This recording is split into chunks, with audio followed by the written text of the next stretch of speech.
Hello friends. जैसे कि मेरा पहला वीडियो आप सभी ने देखा होगा और वो मेरा इंट्रोडक्शन वीडियो था। और जिस वीडियो में एक्चुअली मैंने अपने चैनल के बारे में इंट्रोडक्शन, मतलब जो पार्ट थी, इंट्रोडक्शन पार्ट था, वो मैंने बताया था। और जैसे कि आप सभी को पता है कि मेरा जो चैनल है वो बेसिकली एक ऑनलाइन कोचिंग क्लास टाइप से आप बोल सकते हो इसे, जहाँ जितने भी यूपीएससी एस्पिरेंट है उन सभी को बहुत हेल्प मिलेगा। तो मेरा जो प्रीवियस वीडियो था उस वीडियो को जब मेरे कुछ दोस्तों ने और कुछ सब्सक्राइबरों ने जब वो मेरा वीडियो देखा, तो बहुत जन से मुझे ये मतलब एक रिक्वेस्ट मिला कि यूपीएससी के बारे में थोड़ा डिटेल्स में उनको बताया जाए। यूपीएससी, हाँ, और उसमें से कुछ ऐसे भी थे जिनको सिलेबस लेकर थोड़ा डाउट है। तो ये वीडियो में मैं आज सिलेबस डिस्कस करूँगी। तो सबसे पहली बात यह है कि यूपीएससी होता क्या है। What is UPSC? यूपीएससी एक अगर बोला जाए तो एक नशा है। ये मतलब एक ऐसा नशा जो आसानी से किसी को लगती नहीं है, और अगर किसी को लग जाए तो वो छूटती नहीं है।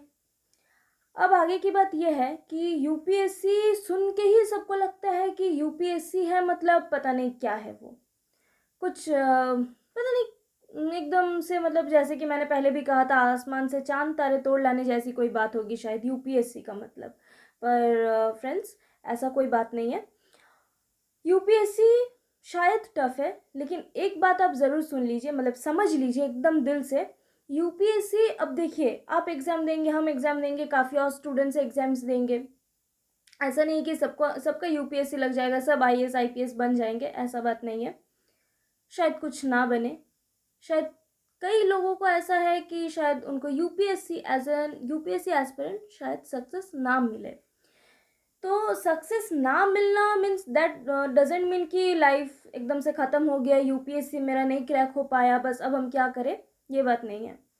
यूपीएससी एक ऐसा प्लेटफॉर्म है, एक ऐसा मीन्स एक ऐसा ज़रिया है हम सभी के लिए, जहाँ से मीन्स जब हम यूपीएससी का प्रिपरेशन लेते हैं ना, तो हम कोई भी फील्ड में हो, चाहे हम लिए होंगे यूपीएससी का प्रिपरेशन, पर शायद कुछ कंडीशन ऐसा आ गया होगा, कुछ हो गया होगा मेरे लाइफ में कि हमको खेती करना पड़े, लेकिन हम यूपीएससी एस्पिरेंट हैं। एक बात यह है कि अगर यूपीएससी हमें इतना, मतलब इतनी वो हमें परफेक्ट बना देती है कि हम कोई भी फील्ड में रहे, in that field I will be the best. वो चाहे एग्रीकल्चर का फील्ड हो, चाहे वो कोई भी सेक्टर हो। सो अब यूपीएससी ऐसा चीज़ है कि जिससे डरने का तो कोई चीज़ है ही नहीं। इट्स नथिंग लाइक दैट कि हम डर गए, अब हमसे नहीं होगा, कोई हमको कुछ बोल दिया, ऐसा नहीं है। और एक चीज़, अब बहुत सारे ऐसे स्टूडेंट्स हैं कि जो बोलते हैं कि यूपीएससी है, हम अकेले पढ़ लेंगे, बस हम अपना नोट्स अपने बना लिए, अकेले पढ़ लिया, अब हम किसी को नहीं बोलेंगे। नहीं, ऐसा नहीं है। यूपीएससी अगर हम ग्रुप स्टडी भी करें तो भी शायद हमें हेल्प मिल सकता है, क्योंकि जैसा कि हम पहले भी बताए थे, यूपीएससी मीन्स यूपीएससी ये देखता है कि हमारा थिंकिंग लेवल जो है वो कहाँ तक जाता है। अब कोई अगर क्वेश्चन रहता है, अगर हिस्ट्री का कोई क्वेश्चन हो, तो गांधी जी के बारे में कोई क्वेश्चन है कि गांधी जी के बारे में लिखो, ऐसा क्वेश्चन रहता नहीं है। एज एन एग्जाम्पल हम आपको दे रहे हैं कि अगर ऐसा नॉर्मल से क्वेश्चन है, गांधी जी के बारे में लिखो। अब गांधी जी के बारे में, हम गांधी जी के फ़ैन हैं, और जो मेरा एग्जामिनर मीन्स जो मेरा एग्जाम पेपर चेक कर रहे होंगे वो गांधी जी के, वो नेताजी के फ़ैन हैं। अब हम जब गांधी जी के फ़ैन हैं तो हम गांधी जी के बारे में सारे अच्छी चीज़ें लिखेंगे, उनका जो भी कुछ भी नेगेटिव पॉइंट हो तो हम नहीं लिखेंगे।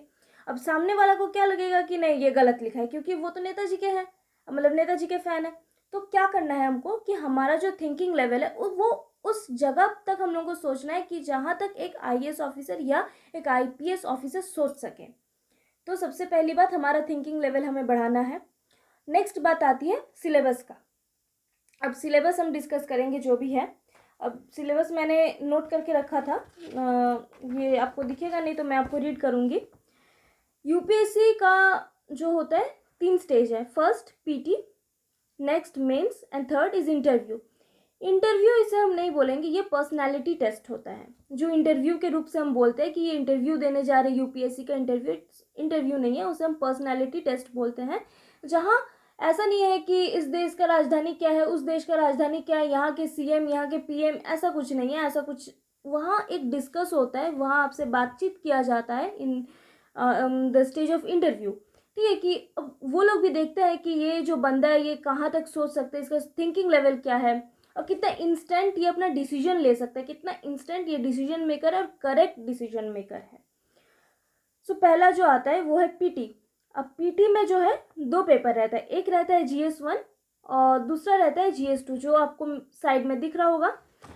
अब GS1 में जो रहता है उस पेपर में रहता है history, geography, economics, political science और कुछ साइंस से भी रहता है, बायोलॉजी से रहता है कुछ।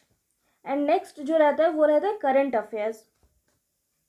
अब करंट अफेयर्स के लिए कुछ चीज़ें हमें फॉलो करनी चाहिए, जैसे for the editorial the Hindu जो पेपर आती है, जो न्यूज़पेपर आती है द हिंदू, वो तो एकदम से वेरी मस्ट है, वो हमें यूज़ करनी है, वो रेगुलर बेसिस में हमें पढ़ना चाहिए। और नेक्स्ट करंट अफेयर्स के लिए अगर हम बोले तो मनोरमा का जो ईयर बुक आता है, मैं आपको ईयर बुक भी दिखाऊंगी। ये जो ईयर बुक आता है ये मनोरमा का ईयर बुक है। ये इसमें पूरे ईयर वाइज जो भी मतलब इंसिडेंट हुआ होगा उस सबका लिस्ट रहता है, एंड करंट अफेयर्स तो ऑब्वियसली। सो ये बुक आप सभी को फॉलो करना होगा for CA, I mean for current affairs. Next जो आता है वो है GS2। अब GS2 में क्या रहता है, GS2 में रहता है CSAT। अब CSAT में क्या क्या होता है, मैथ्स, देन आता है रीजनिंग, फिर पैसेज और फिर लॉजिकल। अब मैथ्स, रीजनिंग, पैसेज, लॉजिकल। अब पैसेज जो रहता है GS2 में ज़्यादातर प्रॉब्लम हमें ना GS2 में ही होता है, क्योंकि यहाँ जो पैसेजेस रहता है ना, वो पैसेज का ऐसा नहीं है कि जैसा हम स्कूल्स में हम जब स्कूल में थे तब उस टाइम जैसा पैसेज हमारा आता था कोई एग्जाम में, एक पैसेज दे दिया रहता है, क्वेश्चन आंसर निकालो, वैसा नहीं रहता। UPSC का पैसेज कुछ और ही है। पैसेज सुनने में बहुत इजी लग रहा होगा कि बहुत सारे इंग्लिश मीडियम्स के स्टूडेंट हैं जिनको लगता है कि पैसेज तो इज़ वेरी इजी है, बस नॉर्मल है, हम ऐसे ही कर लेंगे। ऐसा बात नहीं है। UPSC में पैसेज जो है वो बहुत ही टाइम टेकिंग हो जाता है। पैसेज को समझ के उसका जो ऑप्शंस रहता है ना, जब उससे रिलेटेड जो क्वेश्चंस रहता है उसका जो ऑप्शंस रहता है वो वेरी ट्रिकी रहता है बहुत ज़्यादा। और वो ऑप्शन ऐसा है कि उसमें एक डिसीजन मेकिंग वाला ऑप्शन रहता है। ओके, सो पैसेज बहुत टफ रहता है, तो पैसेज हमें बहुत अच्छे से पढ़ना पड़ेगा, जो भी पैसेज हमें दिया रहता है वहाँ पे उस क्वेश्चन पेपर में। तो ये हमें प्रैक्टिस का बात है कि हम कितने जल्दी डिसीजन को ले सकते हैं, कितने जल्दी हम डिसीजन मेकर बन सकते हैं। इसके लिए क्या हमें वर्ड नॉलेज चाहिए कि जो पैसेज है वो अगर टफ नॉलेज मतलब लैंग्वेज में लिखा रहेगा तो बहुत सारे स्टूडेंट्स को समझ ही नहीं आएगा कि लिखा क्या है, ये बोलना क्या चाह रहा है, पैसेज से हमें एक मैसेज क्या मिल रहा है। सो इसके लिए हमें रेगुलर बेसिस से, जो हमने कहा कि एडिटोरियल तो पढ़ना ही है। अब इससे क्या होता है कि हमारा मीन्स अगर द हिंदू हम पढ़े या कोई भी इंग्लिश न्यूज़पेपर, ये सिर्फ हम पैसेज के लिए बोल रहे हैं, अगर हम इंग्लिश न्यूज़पेपर पढ़े तो हमारा वर्ड नॉलेज और बढ़ेगा, डिक्शनरी फॉलो करें और ज़्यादा वर्ड नॉलेज बढ़ेगा। तो इससे क्या होगा, हमारा जो पैसेज है वो हमें बहुत जल्दी समझ आएगा और हम जल्दी से जितना जल्दी हो सके हम जो भी ऑप्शंस रहता है वहाँ पे हम वो ऑप्शन को क्लियर कर सकते हैं। अब नेक्स्ट आता है मेंस में रहता है। मेंस जो है ये क्वालिफाइंग पेपर है, सबसे पहले उसमें रहता है इंग्लिश कॉम्प्रिहेंशन। ओके, ये 300 मार्क्स का होता है और इसमें हमें 30% लाना पड़ता है, दैट इज़ 90। नेक्स्ट एक सेकेंड पेपर है हिंदी, ये भी 300 मार्क्स का होता है, इसमें भी हमें जो चाहिए इसमें भी 30% चाहिए, ठीक है, और ये भी इसका भी मार्क्स हमें चाहिए 90। फिर नेक्स्ट है GS। अब GS में रहता है हिस्ट्री प्लस जियोग्राफी। नेक्स्ट आता है सेकेंड इकोनॉमिक्स प्लस सस्टेनेबल, जो कि मेरे साइड में आपको दिख रहा होगा, इकोनॉमिक्स प्लस सस्टेनेबल। अब सस्टेनेबल में जो है सस्टेनेबल इकोनॉमी जो रहता है, ये जब आप इकोनॉमी पढ़ेंगे तो आपको क्लियर हो जाएगा, मेरे आगे के वीडियोस में सारा क्लियर रहेगा। वीडियोस में इकोनॉमिक्स अलग से रहेगा, सस्टेनेबल भी अलग से रहेगा। फिर नेक्स्ट आता है पॉलिटी प्लस उसके साथ रहता है good government plus public administration, okay, which is very important. Next आता है एथिक्स, फिर आता है ऐसे, और फिर नंबर 6 जो है वो है ऑप्शनल। अब बहुत जन को मतलब कल जब मैंने अपना वीडियो शेयर किया था उसमें बहुत से ऐसे स्टूडेंट्स थे, बहुत से ऐसे फ्रेंड्स थे मेरे जिनको ऑप्शनल लेकर थोड़ा डाउट है। अब कोई बोल रहा है कि हम इकोनॉमिक्स के हैं तो हमें क्या करना चाहिए, ऑप्शनल क्या लें हम। ऑप्शनल सबसे पहले ऑप्शनल का 2 पार्ट होता है, 2 पार्ट में ऑप्शनल को डिवाइड किया गया है, ठीक है। तो ऑप्शनल में अब बात यह है कि ऐसा कोई सब्जेक्ट हमें लेना चाहिए जो कि स्कोरिंग हो, ठीक है। तो मेरे हिसाब से देखिए सबका अपना अपना इनिशिएटिव्स होता है, मेरे हिसाब से मुझे लगता है एक तो है इकोनॉमिक्स, दूसरा है ज्योग्राफी, जो हमें लगता है, मुझे तो पर्सनली लगता है कि ये बहुत स्कोरिंग सब्जेक्ट है और हमें ऐसी सब्जेक्ट्स ही लेना चाहिए, और जिनका मैथ्स अच्छा हो उन्हें मैथ्स, ओके। और हिस्ट्री, बहुत काफ़ी ऐसे स्टूडेंट्स हैं ना जो हिस्ट्री और पॉल साइंस ले लेते हैं, पर प्रॉब्लम ये है कि हिस्ट्री और पॉल साइंस जो है ना, ये अगर देखा जाए तो थोड़ा पर्सनल है। अब कैसे पर्सनल है, जैसे कि एक पहला हमने एग्जांपल दिया गांधी जी वाला, उस तरीके से हमें लिखना है किसी के बारे में। अब जो हम लिख रहे हैं वो हम अपने मतलब अपने मुताबिक लिख रहे हैं, ओके। अब ये यूपीएससी है, यहाँ पे कुछ लर्न करके रट्टा मार के लिखने वाला तो कोई चीज़ है नहीं। अब जो टॉपिक दिया है उसके बारे में हमें लिखना है। अब हम लिख रहे हैं अपने थिंकिंग लेवल से, लेकिन जो चेक कर रहा है वो करेगा अपने थिंकिंग लेवल से, तो कॉन्फ्लिक्ट क्रिएट होगा। अब शायद हमें वहाँ स्कोर कम मिले। पर जियोग्राफी, इकोनॉमिक्स, मैथमेटिक्स, ये जो भी है, ये 3 सब्जेक्ट जो है ये बहुत ही स्कोरिंग सब्जेक्ट है, क्योंकि इसमें हम अपना थिंकिंग लेवल तो ला ही नहीं सकते। मैथ्स का जो फॉर्मूला है, जो वे है, जो प्रोसेस है, वैसे ही हमें करना है। वो चाहे कोई भी प्रोफेसर चेक कर ले पेपर, उनको मतलब अगर आपका मैथ्स करेक्ट हो तो उन्हें मार्क्स देना पड़ेगा। Next geography.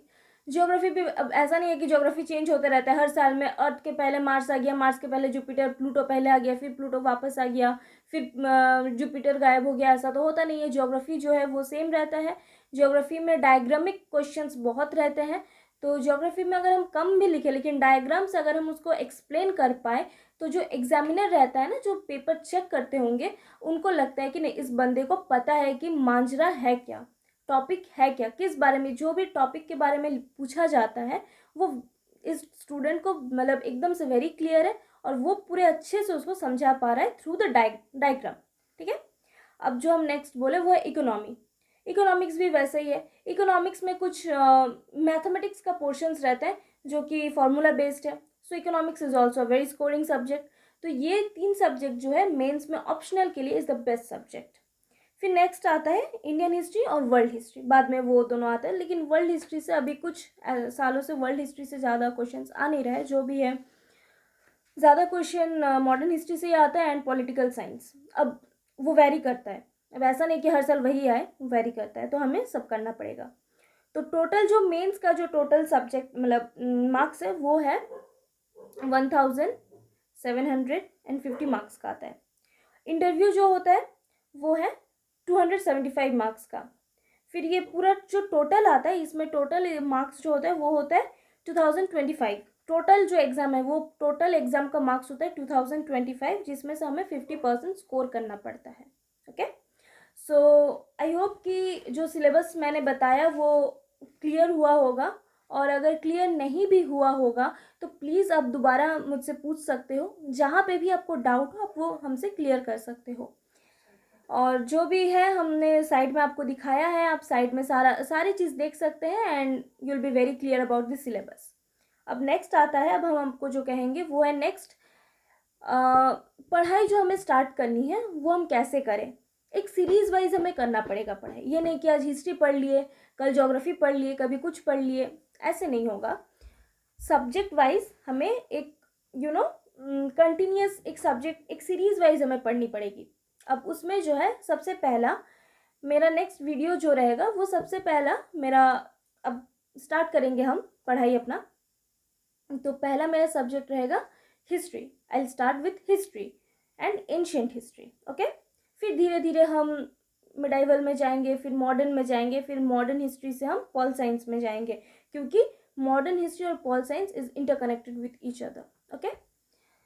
So I hope कि मेरा जो सिलेबस जो मैंने डिस्कस किया वो क्लियर हो गया होगा, और अगर नहीं हुआ then I am saying again that you all can ask me, पूछ सकते हो, कहीं भी कोई भी डाउट हुआ होगा अगर मेरे सिलेबस समझाने में, आप क्लियर कर सकते हो। और एक बात फिर से मैं यही कहूँगी कि प्लीज़ यूपीएससी से कोई डरिए नहीं। यूपीएससी डरने वाली कोई चीज़ नहीं है। यूपीएससी जो भी है वो है लेबर। आप कितना लेबर दे सकते हो, कितनी निष्ठा के साथ आप वो काम कर सकते हो, और कितना जितनी आप ईमानदारी और निष्ठा से ये पढ़ाई करोगे आपको उतना ही अच्छा फल मिलेगा। It's all about that, nothing else.